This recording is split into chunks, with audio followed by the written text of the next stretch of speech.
जय हिंद दोस्तों। आज से हम लोगों ने इकोनॉमिक्स की बेसिक क्लास को स्टार्ट किया है और इसमें हम लोग इकोनॉमिक्स के सारे कंसेप्ट को वन बाय वन पढ़ेंगे।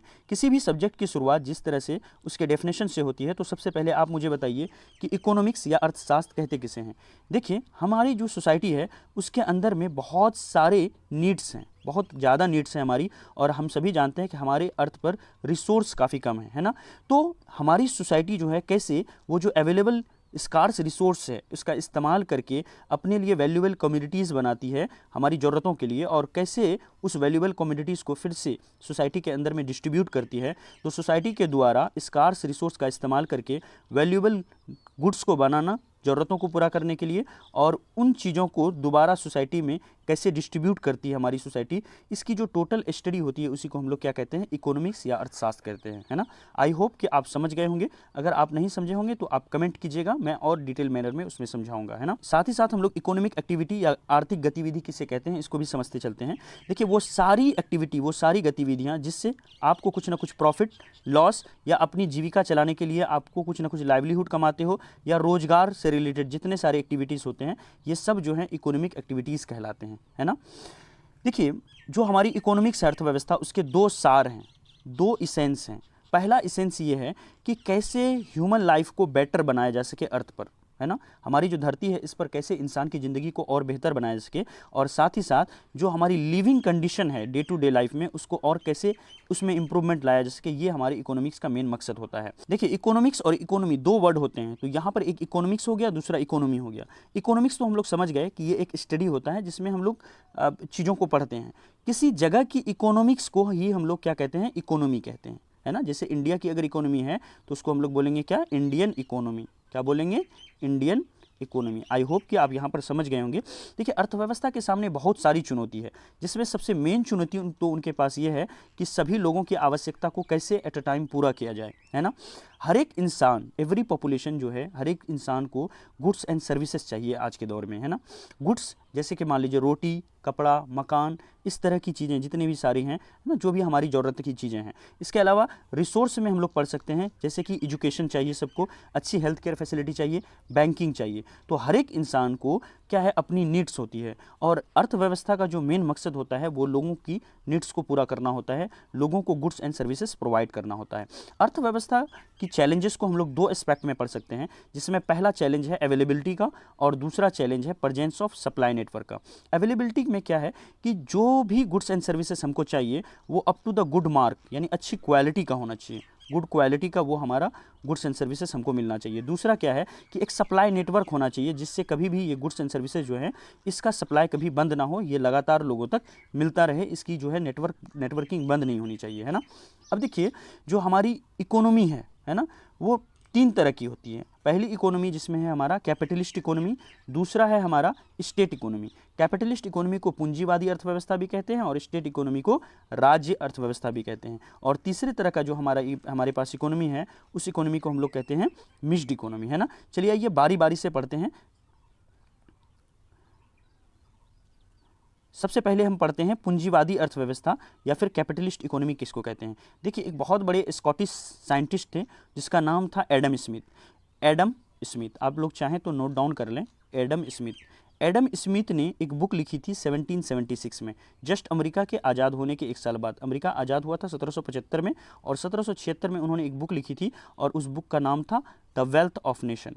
एडम स्मिथ ने अपनी इस बुक में डिवीज़न ऑफ लेबर की बात की थी और कहा था कि जो इंटरफेरेंस होती है गवर्नमेंट की मार्केट के अंदर में, जो सरकारें हैं मार्केट को कंट्रोल करती है, वो बिल्कुल किसी भी तरह का कंट्रोल नहीं होना चाहिए, मार्केट बिल्कुल फ्री होनी चाहिए, और डिवीज़न ऑफ लेबर होना चाहिए, है ना। यानी हर एक काम के लिए अलग जो है लेबर का समूह होना चाहिए। ये बात इन्होंने एडम स्मिथ ने कही थी। Invisible hand of market forces के बारे में कहा था, जिसमें उन्होंने कहा था कि सारी मार्केट को पूरी फ्री छोड़ दिया जाए। जितनी सारी कंपनियां ये यहाँ पर आएंगी सब अपनी प्रोडक्ट को बेचने के लिए क्या करेंगे, प्राइस को लो करेंगे, है ना, और क्वालिटी को हाई करेंगे, ताकि लोग जो हैं उनके प्रोडक्ट को, अच्छी क्वालिटी के प्रोडक्ट को, लो प्राइस के प्रोडक्ट को लोग खरीदें, है ना। इस चक्कर में क्या होगा कि कंपटीशन मार्केट में काफ़ी बढ़ेगा, है ना। अगर हम मार्केट को फ्री करते हैं तो इससे जो कंज्यूमर होंगे उनके वेलबींग को सुनिश्चित किया जा सकता है। इससे कंज्यूमर को प्रॉफिट होगा क्योंकि उनको जो है प्राइस काफ़ी कम देने पड़ेंगे और क्वालिटी काफ़ी अच्छी इंप्रूव हो जाएगी। फिर ये जो एडम स्मिथ की थ्योरी थी कैपिटलिस्ट इकोनॉमी की, जहाँ पर इसकी निर्माण जो है एडम स्मिथ की थ्योरी से ही हुआ था कैपिटलिस्ट इकोनॉमी का, ये कहीं ना कहीं जाकर के फेल हो जाता है 1929 में ग्रेट डिप्रेशन के टाइम में। उसको भी हम लोग डिटेल मैनर में पढ़ेंगे जब हम लोग मिक्स्ड इकोनॉमी को पढ़ेंगे, है ना। फेलियर ऑफ कैपिटलिस्ट इकोनॉमी को पढ़ेंगे, उसके क्या कारण थे। अब आ जाइए हम लोग जानते हैं स्टेट इकोनॉमी किसे कहते हैं। तो कैपिटलिस्ट इकोनॉमी जान लिए कि जहाँ पर जो मार्केट होगा, जो चीज़ें होंगी, जो फैक्ट्रियाँ होंगी, उसका मालिक कोई इंसान होगा, कोई खास इंसान होगा, है ना, प्राइवेट इंडिविजुअल्स होंगे, है ना। यहाँ पर पूरी मार्केट को फ्री छोड़ दिया जाएगा, गवर्नमेंट का किसी भी तरह का इंटरवेंशन नहीं होगा, किसी भी तरह का कंट्रोल कैपिटलिस्ट इकोनॉमी में नहीं चलेगा। अब आते हैं स्टेट इकोनॉमी के बारे में। स्टेट इकोनॉमी को राज्य अर्थव्यवस्था भी कहते हैं। देखिए ये स्टेट इकोनॉमी का निर्माण ही जो है वो कैपिटलिस्ट इकोनॉमी के खिलाफ हुआ था, है ना। कैपिटलिस्ट इकोनॉमी के खिलाफ स्टेट इकोनॉमी का निर्माण हुआ था।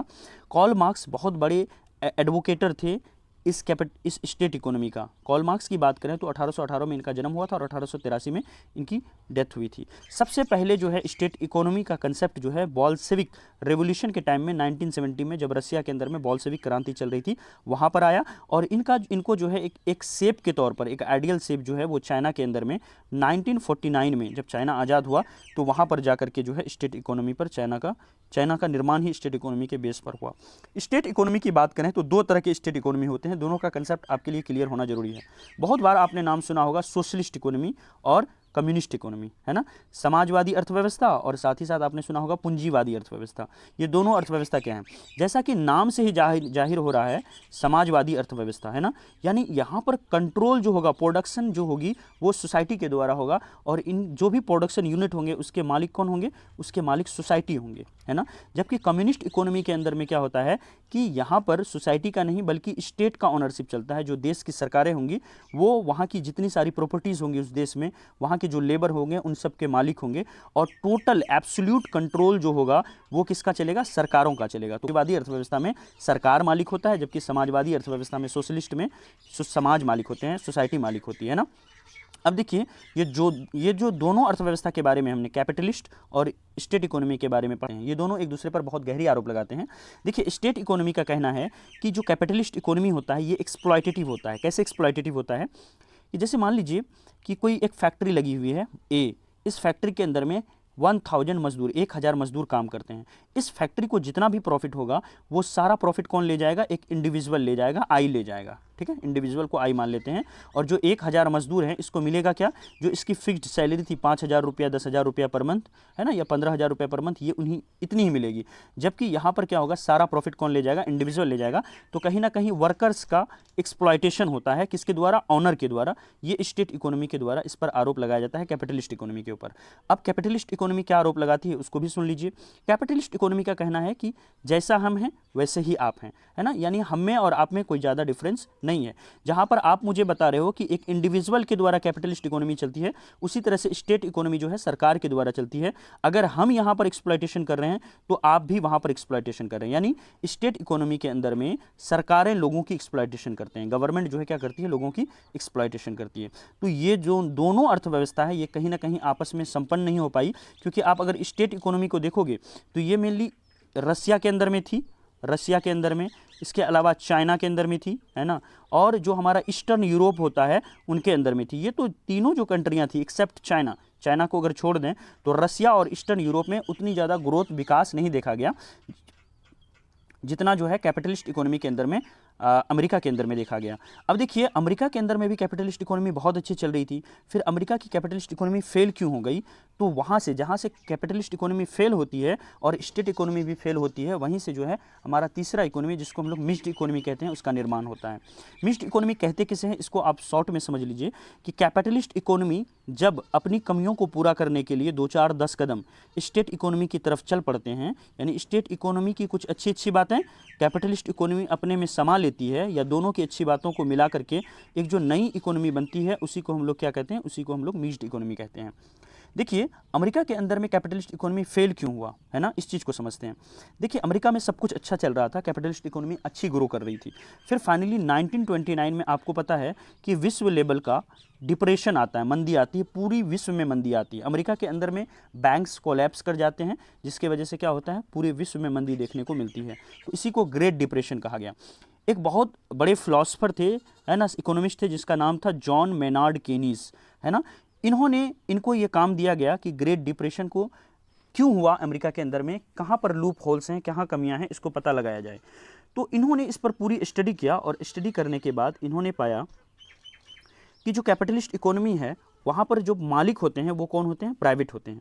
कैपिटलिस्ट इकोनॉमी अदर गुड्स के साथ साथ बेसिक गुड्स, जो इसेंशियल जरूरी गुड्स होते हैं लोगों के लिए, वो बेसिक गुड्स भी क्या करती है, प्रोड्यूस करती है। क्योंकि इसके मालिक प्राइवेट होते हैं इसीलिए ये रेट क्या रखते हैं, काफ़ी हाई रखते हैं।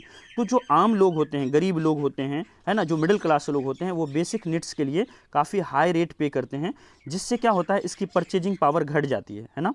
यानी सारे पैसे जो हैं अगर आपकी बेसिक नीड्स में चले गए तो क्या आप घर वगैरह बनाने के लिए सोचोगे या कोई बड़ा काम करने के लिए सोचोगे, नहीं, क्योंकि आपकी सारी परचेजिंग पावर जो है वो क्या हो गई, खत्म हो गई।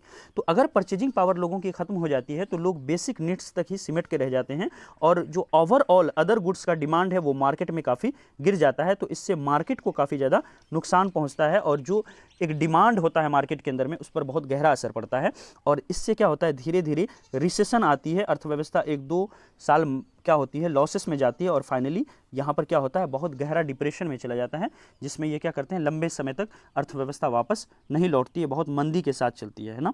अब देखिए इसको दूर करने के लिए इन्होंने क्या सुझाव दिया, है ना, जो जॉन मेनार्ड केनीज थे, इन्होंने सुझाव दिया कि स्ट्रॉन्ग गवर्नमेंट इंटरवेंशन होना चाहिए और साथ ही साथ जब इस तरह की सिचुएशन आए, है ना, कैपिटलिस्ट इकोनॉमी की मार्केट जब डाउन हो, तो हालांकि हमने पढ़ा था कैपिटलिस्ट इकोनॉमी में कि गवर्नमेंट का इंटरवेंशन नहीं होना चाहिए, वही बात को यहाँ पर जॉन मेनार्ड केनीस ने कहा कि जो हमारी सोच थी कि कैपिटलिस्ट इकोनॉमी जो है ऑटोमेटिक सिस्टम मोड में चलता रहेगा, ऐसा नहीं है। कैपिटलिस्ट इकोनॉमी के अंदर भी त्रुटियाँ हैं और जब वो वहाँ पर क्या होगी, धीमी पड़ जाएगी, तो गवर्नमेंट को इंटरवेंशन समय समय पर कर करके पॉलिसी में चेंजेस लाने पड़ेंगे, तब हमारी अर्थव्यवस्था जो है बहुत बुलेट स्पीड के ट्रेन से चलेगी, है ना।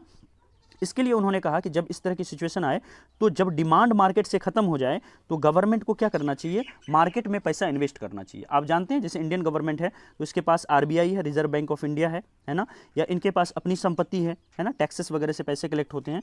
तो ये क्या करेंगे, बैंकों को सस्ते रेटों में पैसे प्रोवाइड करेंगे या बैंकों से कहेंगे कि आप क्या करो, या बैंकों के पैसे डूब जाएंगे तो ये सीधा सीधा क्या करेगी सरकार, गवर्नमेंट जो है वो आरबीआई के पास जाएगी और आरबीआई से कहेगी कि आप बैंकों को पैसे दो, या गवर्नमेंट क्या करेगी, जितने बैंकों के लोन्स वगैरह हैं, है ना, आरबीआई के ऊपर, आरबीआई ने लोन दिया था बैंक को, तो यहाँ पर सरकार इंटरवेन करके उनके लोन माफ़ करवा देंगे, है ना, और अपनी तिजोरी से पैसे को क्या करेगी, मार्केट में इन्वेस्ट करेंगे। कहाँ इन्वेस्ट करेंगे, मार्केट के अंदर में।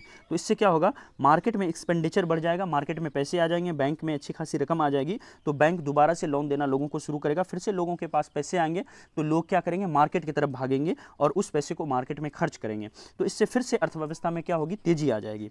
ठीक उसी तरह से सरकार जो है चीप मनी सप्लाई भी यहाँ पर प्रोवाइड कर सकती है, यानी सस्ते लो इंटरेस्ट रेट पर जो है लोन को प्रोवाइड कर सकती है लोगों को। इससे क्या होगा, हमारी जो अर्थव्यवस्था होगी उसमें बूस्ट हो जाएगी। इसको आप एक रेल के तौर पर देख सकते हैं। मान लीजिए कि ये आपका इंजन है ई और यहाँ पर ढेर सारी बोगियां हैं, ये रेल चलते चलते क्या हो गई, आपकी सुस्त पड़ गई, है ना। और मान लीजिए यहाँ पर ये कोयले वाली रेल है और ऑटोमेटिक जो कोयला डायरेक्ट आता था ऑटोमेटिक रूट से और यहाँ पर ये बंद हो गया। अगर हम मैनुअली इसमें कोयला डालें तो ये क्या होगी, इसमें आग पकड़ेगी और स्टीम ज़्यादा बनेगा और फिर से ये ट्रेन क्या होगी, पटरी पर दौड़ना शुरू हो जाएगी। तो वही गवर्नमेंट को करना है, जब यहाँ पर त्रुटि आएगी, जब ये कोयला बंद हो जाएगा यहाँ से आना, तो गवर्नमेंट को इंटरवेन करके फिर से क्या करना है, इस गाड़ी को आगे दौड़ाना है। अब आ जाइए आगे, हम लोग इसको समझते हैं। देखिए तो इसका उपाय क्या है, कैसे ग्रेट इकोनॉमिक डिप्रेशन को दूर किया जाए। तो इसके लिए कहा कि बेसिक नीड्स और जो सर्विसेज हैं, बेसिक सर्विसेज, उसको गवर्नमेंट खुद अपने हाथों में प्रोडक्शन ले ले उसका, है ना। तो गवर्नमेंट ने क्या किया, अपने हाथों में इसका प्रोडक्शन ले लिया और इसी को बाद में पब्लिक गुड्स के नाम से जाने लगा, है ना। इसके अलावा क्या हुआ कि जो बेसिक गुड्स हैं, बहुत सारी सरकारों ने इसको इसेंशियल नाम दिया, इसेंशियल नाम देकर के इसको फ्री ऑफ कॉस्ट लोगों को देने लगे, जिससे लोगों के पास क्या हुआ, पर्याप्त पैसा बचने लगा। अब वो दूसरी चीज़ों में क्या कर सकते थे, खर्च कर सकते थे, जिससे एक डिमांड क्रिएट हुआ। उदाहरण के तौर पर मान लीजिए आपने बहुत बार आप गवर्नमेंट हॉस्पिटल में गए होंगे, तो वहाँ पर गरीब लोगों को, हज़ारों लोगों को लाइन में खड़ा होता हुआ देखे होंगे डॉक्टर से मिलने के लिए। ये जो गरीब लोग होते हैं इनके पास पैसे काफ़ी कम होते हैं, या लोअर मिडिल क्लास लोगों के पास मनी काफ़ी कम होती है। अगर मान लीजिए ये गवर्नमेंट हॉस्पिटल्स नहीं होते तो ये हर साल अपनी इनकम से 10-20 हज़ार रुपया कहीं ना कहीं वो खर्च करते हेल्थ केयर के अंदर में, तो फिर क्या होता, इनकी परचेजिंग पावर काफ़ी गिर जाती। तो जो पैसे इनके पास बचते अदर चीज़ों में ये खर्च करते, वो ये बिल्कुल नहीं कर पाते। तो ये अपनी इसेंशियल में ही क्या रहते, फंस के रह जाते। तो मार्केट में काफ़ी ज़्यादा डिमांड क्रिएट नहीं हो पाता। तो इसीलिए इसेंशियल गुड्स को गवर्नमेंट क्या करती है, फ्री ऑफ कॉस्ट देना शुरू की, जिससे डिमांड जो है काफ़ी इंक्रीज होने लगा। जो पुअर पीपल हैं, जो लोअर मिडिल क्लास लोग हैं, वो अब बचे हुए पैसे को मार्केट में इन्वेस्ट कर रही थी, दूसरी चीज़ें खरीद रही थी, है ना। अब देखिए, जिस तरह का जॉन मेनार्ड केनीज ने कैपिटलिस्ट इकोनॉमी के लिए सुझाव दिया, सेम सजेशन, सेम सुझाव ऑस्कर लैंगे नाम के एक पॉलिश फिलोसफर थे, उन्होंने सोशलिस्ट इकोनॉमी के लिए दिया। आपको याद होगा सोशलिस्ट इकोनॉमी किसको कहते हैं, जिसमें सोसाइटी मालिक होता है ना, सोसाइटी का कलेक्टिव ऑनरशिप होता है, उसको सोशलिस्ट इकोनॉमी कहते हैं। अब देखिए, दुनिया की बहुत सारी सरकारों ने, है ना, खास करके अगर चाइना की बात करें तो माओ के टाइम में चाइना ने पहली बार रियलाइज़ किया कि हमारी जो बंद इकोनॉमी है, हमारी जो कम्युनिस्ट इकोनॉमी है, ये जो टोटल कंट्रोल स्टेट का है, ये कंट्रोल अच्छा नहीं है। इसको इन्होंने माना और फाइनली 1985 में चाइना ने अपने दरवाजे खोल दिए और ओपन डोर पॉलिसी अपनाना शुरू किया, यानी जो गवर्नमेंट कंट्रोल था उसको काफ़ी कम किया और प्राइवेट सेक्टर को भी चाइना के अंदर में आने के लिए दिया, है ना। तो प्राइवेट कंपनियां भी चाइना के अंदर में आने लगी। जब सेकंड वर्ल्ड वॉर खत्म हुआ, आपको पता है सेकंड वर्ल्ड वॉर कब से कब हुआ था, 1939 से लेकर के 1945 के बीच। तो जब सेकंड वर्ल्ड वॉर खत्म हुआ 1945 में, उसके बाद बहुत सारी सरकारों ने, इंक्लूडिंग इंडिया, मलेशिया, इंडोनेशिया, जो सरकारें पहले गुलाम थे किसी दूसरे देशों का, जब जैसे जैसे वो आज़ाद होते चले गए, चूँकि वो सिचुएशन ही उस समय ऐसा था कि ये सारी सरकारों ने, इंडिया, मलेशिया, इंडोनेशिया ने मिक्स्ड इकोनॉमी को अपने यहाँ पर अपनाया। अगर बात करें इंटरनेशनल लेवल की ऑर्गेनाइजेशन का, तो वर्ल्ड बैंक और IMF ने भी माना कि गवर्नमेंट का समय समय पर इंटरवेंशन जो है इकोनॉमी के लिए वो अच्छा भी है और इसकी ज़रूरत भी है। गवर्नमेंट को बार बार क्या करना चाहिए, समय समय पर इकोनॉमी में इंटरफेरेंस भी करना चाहिए, बिल्कुल फ्री इकोनॉमी नहीं छोड़नी चाहिए। और भारत के द्वारा LPG रिफॉर्म जो 1991 में लाया था, ये स्टेट मार्केट मिक्स इकोनॉमी के तरफ जो है कदम था।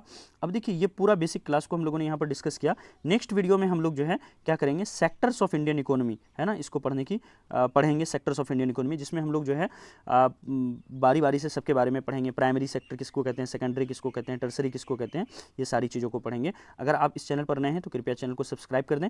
वीडियो आपको कैसा लगा प्लीज़ कमेंट में ज़रूर बताइएगा, अच्छा लगा या बुरा लगा, है ना, ज़रूर बताइएगा, ठीक है। अगर वीडियो अच्छा लगे तो लाइक कीजिए, और जो है कि अगर आप चैनल पर नए हैं तो कृपया चैनल को सब्सक्राइब करें।